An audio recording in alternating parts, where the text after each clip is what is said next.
महानगरपालिकेत होतो तेव्हा असाच पाऊस पडायचा, काही काही ठिकाणी पाणी तुंबायचं, तरी देखील हिंदमातासारखा परिसर असेल, Milan subway, rain water underground tank, त्याच्या पुढे काय झालं जे आम्ही बांधत होतो हे सरकारकडे उत्तर नाहीये.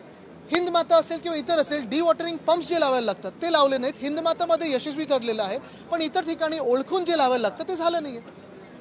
विधान परिषदेची निवडणूक होणार आहे 12 जुलैला.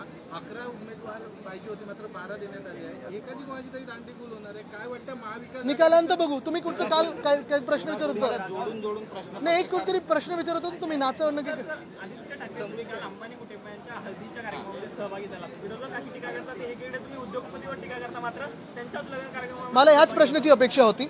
पहिली गोष्ट म्हणजे ही आहे, विरोधक कोण आहेत, त्यांना ह्या परिवाराचा विरोध आहे का? एक मुख्य गोष्ट अशी आहे की अंबानी परिवार आणि आम्ही हे आमचे पारिवारिक संबंध आहेत आणि आत्तापासून नाही, वंदनीय हिंदू सम्राट बाळासाहेब ठाकरे आणि धीरूभाई अंबानी साहेब ह्या दोघांचे संबंध चांगले होते, मैत्री होती, फॅमिली होती. तिसरी पिढी आहे. दुसरी गोष्ट म्हणजे त्यांनी जे महाराष्ट्रात केलेलं आहे, मग अगदी सर्वात चांगली शाळा असेल, जे उद्योग उभारलेले आहेत, चांगले हॉटेल्स असतील, मग NMACC असेल, सगळं महाराष्ट्रात केलंय.